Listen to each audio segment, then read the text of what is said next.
যে রাজনৈতিক দল ক্ষমতায় থাকবে, মানে যারা সরকারে থাকবে, এই রাজনৈতিক দলের জন্য একটা শক্তিশালী আইন তৈরি করা, যে যেই দল ক্ষমতায় থাকবে সেই দলের মূল যেই নেতৃত্ব, এই নেতারা বিদেশে গিয়ে চিকিৎসা করতে পারবে না, মানে তারা দেশে চিকিৎসা করতে বাধ্য থাকবে।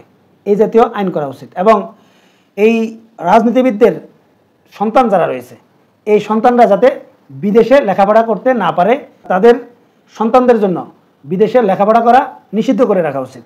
এমনকি এই সরকারি দলের রাজনীতিবিদদের পরিবার যাতে বিদেশে চিকিৎসা করতে না পারে, এই জাতীয় আইন যদি বাংলাদেশে প্রতিষ্ঠা করা হয়, তাহলে বিশ্বাস করেন বাংলাদেশের রাজনীতিবিদরা নিজেদের স্বার্থে হলেও অন্তত এই চিকিৎসা ব্যবস্থা এবং শিক্ষা ব্যবস্থার উন্নতি ঘটাবে। না হয় বাংলাদেশের রাজনীতিবিদদের চরিত্র কখনো পাল্টাবে না।